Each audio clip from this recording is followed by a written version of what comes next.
Hello friends, welcome back to my channel. My name is Vipin. So guys, Aarti Drugs का यहाँ पे result आया हुआ है। साथ ही साथ कंपनी ने यहाँ पे डिविडेंड भी अनाउंस किया हुआ है। हम ये सारी डिटेल्स इस वीडियो में देखेंगे। साथ ही साथ अभी इसमें ट्रेड की स्ट्रैटेजी क्या होनी चाहिए वो भी हम डिस्कस करेंगे। सो गाइस, डिविडेंड की डिटेल्स आपके सामने हैं। आप देख सकते हैं कंपनी ने 2.5 रुपीज का जो है डिविडेंड अनाउंस किया हुआ है, यानी कि लगभग 25% पर इक्विटी शेयर के फेस वैल्यू पे। और इस डिविडेंड का रिकॉर्ड डेट है 4th ऑफ नवंबर, तो प्रोबेबली इसका एक्स डेट होना चाहिए 3rd ऑफ नवंबर, एक दिन पहले। बट स्टिल अभी तक यहाँ पे एनएससी बीएससी के साइट पे अपडेट नहीं किया हुआ है। आई बिलीव यहाँ पे जल्दी आज ईओडी तक अपडेट आ जाएगा। तो अब मैं यहाँ पे कमेंट में या फिर डिस्क्रिप्शन में डाल देता हूँ कि एग्जैक्ट एक्स डेट क्या है इसका। तो हम प्रोबेबली पकड़ सकते हैं 99% एक दिन पहले ही होगा। 3rd ऑफ नवंबर इसका एक्स डेट हो सकता है। जैसे आप देख रहे हैं, कंपनी बस साल में एक बार डिविडेंड पे करती है। आप देख सकते हैं हर साल बस एक ही बार इन्होंने डिविडेंड पे किया हुआ है। बट इस बार फॉर्चुनेटली क्योंकि कंपनी के नंबर्स इतने अच्छा है, कंपनी की प्रॉफिटेबिलिटी अच्छी है, तो कंपनी ने सेकेंड टाइम यहाँ पे डिविडेंड दिया हुआ है। पहले बार इन्होंने फेब 17 पे 20% का दिया था। अब ये 25% का दे रहे हैं 2020 के ईयर एंड में, यानी कि नवंबर 4 को रिकॉर्ड डेट लेते हुए। इसके अलावा कंपनी ने जो है बोनस भी दिया था सितंबर 30 को, जिसका एक्स डेट था। तो उसका भी बेनिफिट काफी लोगों को मिल चुका है। अब हम आते हैं कंपनी के फाइनेंशियल्स पे। आप देख सकते हैं जो रेवेन्यू इन्होंने ऑपरेशन से लिए हुए काफी अच्छा है। 51,516 लाख का इनका जो रेवेन्यू फ्रॉम ऑपरेशन है। अगर पिछले साल से आप कंपेयर करते हैं तो भी ज्यादा दिख रहा है आपको यहाँ पे। अगर एक्सपेंसेस की बात करें तो majorly cost of material consume में इनके काफी ज्यादा एक्सपेंसेस हुए हैं। 30,325 का यहाँ पे एक्सपेंस दिखाया हुआ है। Purchase of in stock trade का भी इनका 1,137 है। पिछले साल के मुताबिक यहाँ पे ज्यादा एक्सपेंस दिखाई दे रहे हैं। और इसका रीजन भी ये कहा जा रहा है कि इन्होंने काफी ज्यादा जो मटेरियल है वो इन स्टॉक की है, क्योंकि इनकी जो डिमांड है वो बढ़ती जा रही है। उसे मीटअप करने के लिए काफी ज्यादा इन्होंने एडवांस मटेरियल जो है इनटेक कर लिया है। सो ऑब्वियसली यहाँ पे मटेरियल का एक्सपेंस जो है ज्यादा दिख रहा है, बट लॉन्ग टर्म में ये बेनिफिशियल होगा। कंपनी को जो है लॉन्ग टर्म में इसका बेनिफिट मिल जाएगा। सो अगर हम इसे सम अप करते हैं तो आप देख सकते हैं प्रॉफिट बिफोर टैक्स 9028 का यहाँ पे दिखाई दे रहा है। पिछले साल थोड़ा ज्यादा था, 9903 था। और अगर लास्ट ईयर से कंपेयर करें तो ऑलमोस्ट यहाँ पे आपको डबल दिखाई देगा। और अगर प्रॉफिट आफ्टर टैक्स की बात करें तो यहाँ पे 6978 का प्रॉफिट आफ्टर टैक्स है। अगर पिछले क्वार्टर की बात करें तो यहाँ पे ज्यादा था, 7303 था। और लास्ट ईयर की बात करें तो लगभग आधे से भी कम था, 3080 के आसपास। सो ये सारे फिगर्स लैक में दिए हुए। अगर आप कन्वर्ट करोगे पिछले साल के प्रॉफिट को तो लगभग 32 करोड़ का प्रॉफिट था। और इस साल लगभग 70 से 75 करोड़ तक का प्रॉफिट आपको दिखा जा रहा है। सो अगर आप कंपेयर करोगे ईयर ऑन ईयर तो आपको यहाँ पे जो है डबल से भी ज्यादा प्रॉफिट दिखाई दे रहा है। बट अगर आप कंपेयर करोगे क्वार्टर एंड क्वार्टर, अगर आप पिछले क्वार्टर से कंपेयर कर रहे हो तो यहाँ पे आपको जो है लगभग 10 करोड़ से प्रॉफिट कम होते हुए दिखाई दे रहा है। और इसका मेन रीजन ये कहा जा रहा है कि इनके जो मटेरियल कंजम्पशन है उस पर ज्यादा एक्सपेंस हुए जा रहे हैं, जिसकी वजह से यहाँ पे एक्सपेंसेस बढ़ते हुए दिखाई दे रहे हैं। और इन टर्न यहाँ पे प्रॉफिट कम थोड़ा दिखाई दे रहा है एज कम्पेयर टू पिछले क्वार्टर। अगर यहाँ पे एक्सपेंसेस मेंटेन करते थे वही एक्सपेंसेस होते जो पिछले साल थे, तो यहाँ पे ये प्रॉफिट इससे भी ज्यादा आपको दिखाई देता, पिछले क्वार्टर से भी ज्यादा प्रॉफिट आपको यहाँ पे दिखाई देता। अगर अर्निंग पर शेयर ईपीएस की बात करें तो ईपीएस भी यहाँ बढ़ता हुआ दिखाई दे रहा है। अगर आप कंपेयर करोगे ईयर ऑन ईयर तो सबको यही चिंता थी, सबको यही डर था, क्योंकि अभी शेयर डाइल्यूट हुआ है तो यहाँ पे ईपीएस कम होता हुआ दिखाई देगा। बट ज्यादा ईपीएस यहाँ पे डाइल्यूशन नहीं हुआ है। अर्निंग पर शेयर यहाँ पे स्टिल इंटैक्ट है।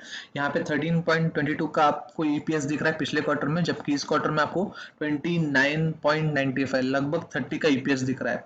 कंपेयर करोगे पिछले क्वार्टर से तो पिछले क्वार्टर से कम हुआ है, बिकॉज ऑब्वियसली प्रॉफिट कम हुआ है, तो ईपीएस में भी आपको यहाँ पे डिफरेंस दिखाई देगा।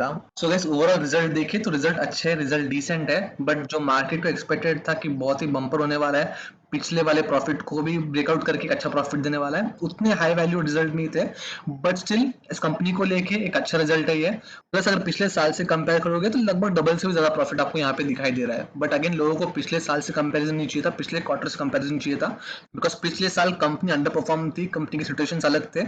जबकि इस साल सिचुएशन कंपनी के फेवर में, करंट मार्केट कंडीशन कंपनी के फेवर में, तो लोगों को क्वार्टर एंड क्वार्टर में इंप्रूवमेंट चाहिए था, जो यहाँ पे जो सिग्निफिकेंटली दिखाई नहीं दे रहा है। लगभग फ्लैट ही कह सकते हैं, दोनों ऑलमोस्ट सेम ही कह सकते हैं हम प्रॉफिट को। तो यहाँ पे समराइज करें तो प्रॉफिट कंसर्न नहीं है, प्रॉफिट अच्छा है, प्रॉफिट डिसेंट है, प्रॉफिट कंपनी के लायक है। बट मेन कंसर्न है वैल्यूएशन। अगर वैल्यूएशन देखोगे कंपनी का तो काफी ज्यादा ओवर वैल्यू हो चुका है, बिकॉज कंपनी काफी ज्यादा भाग चुका है बोनस के न्यूज पे, रिजल्ट के न्यूज पे, हर न्यूज पे कंपनी काफी ज्यादा भाग चुका है। और कुछ टाइम पे ये स्टॉक जो है कंसोलिडेशन मोड पे चला गया है। आप देख सकते हैं पी कंपनी का ऑलमोस्ट 39.30 के आसपास चला गया है। प्राइस टू बुक रेशियो बहुत ही ज्यादा हाई दिख रहा है, 11.83 का प्राइस टू बुक रेशियो काफी हाई है। रिटर्न ऑन इक्विटी ऑब्वियसली अच्छा है, बिकॉज कंपनी इतना अच्छा अर्निंग कर रही है, तो रिटर्न ऑन इक्विटी यहाँ पे मेंटेन है 30 का। सो ऑब्वियसली ये फंडामेंटल्स लॉन्ग टर्म में कंपनी को काफी ज्यादा एक पॉजिटिव इंपैक्ट देती है, नेगेटिव इंपैक्ट देती है। सो यहाँ पे कंपनी के लिए वार्निंग साइंस है कि कंपनी थोड़ी ओवर वैल्यू हो चुकी है, स्टॉक काफी ज्यादा भाग चुका है। सो यहाँ पे मैंने आपके सामने जो है वनडे का चार्ट लगाया हुआ है, आप देख सकते हैं कंपनी ऑलमोस्ट 767 को टच कर चुकी थी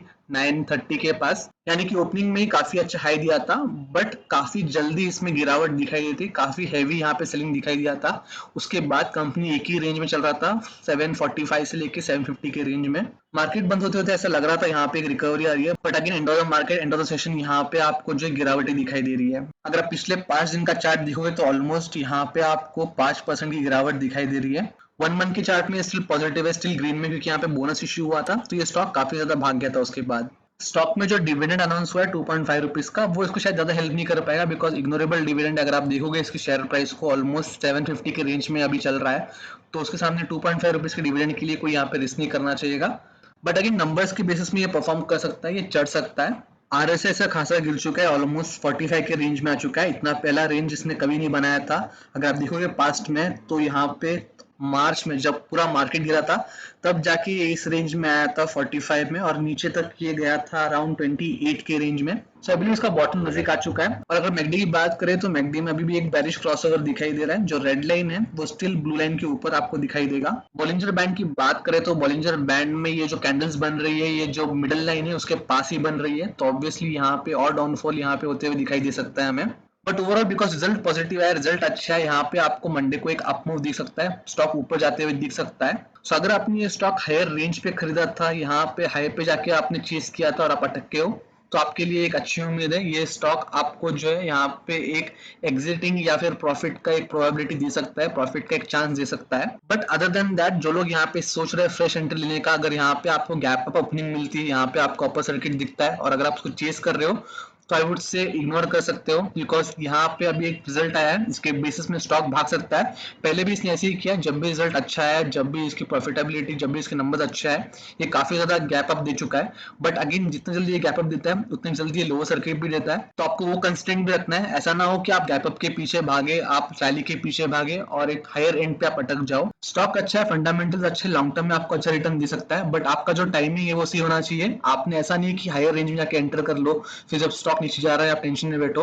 आप जब ये स्टॉक एक कंसोलिडेशन जोन में आता है, जब ये स्टॉक करेक्शन लेता है, तब आपने इसमें इन्वेस्ट करना चाहिए। जैसे कि पिछले हफ्ते में ये जो है कंसोलिडेशन मोड पे आ गया था, ये डाउन ट्रेंड में आ गया था, तब आप एंट्री लेते, तो अभी आप रिजल्ट के बाद इसमें जो है पेशेंटली बैठ सकते थे। सो ओवरऑल मैं यही कहूंगा, मंडे को अगर ये गैप अप ओपन होता है, मंडे को अगर ये ऊपर जाते जा रहा है, तो आप इसको चेज मत कीजिए, एक बार इसे सेटल होने दीजिए, उसके बाद जब इसमें करेक्शन दिख रहा है आप इसमें एंटर कर सकते हो। और ऑब्वियसली जब एक ईयरली कंसोलिडेटेड रिजल्ट देखा जाएगा तो वो भी इसको हेल्प करेंगे, वो भी इसको एक बूम देंगे, तो आप कभी भी जो इसमें एक रिटर्न एक्सपेक्ट कर सकते हो। तो आप करेक्ट एंट्री पॉइंट देख के इसमें एंटर कीजिएगा, किसी रैली में पार्टिसिपेट करके हायर एंड में इसमें जो है एंट्री मत कीजिएगा। इसमें एक मेजर बमर न्यूज जो यहाँ पे दिख रहा है वो है कि board of Aarti Drug to consider fund raising, यानी कि ये लोग फंड रेजिंग की कोशिश करने वाले हैं। सो मेजर क्वेश्चन लोगों का ये आ रहा है, अगर इन फंड चाहिए तो ये लोग जो है डिविडेंड के फॉर्म में यहाँ पे फंड शेयर होल्डर्स को क्यों दे रहे हैं, जबकि ये लोग वो फंड्स यूज कर सकते हैं बिजनेस एक्सपेंशन के लिए। अगेन ये डिबेटेबल टॉपिक है, बहुत सारे लोगों के बहुत सारी ओपिनियंस है, बट ओवरऑल ये शेयर अच्छा लग रहा है। अभी तक प्रमोटर्स की होल्डिंग जो डाइल्यूट नहीं हुई है,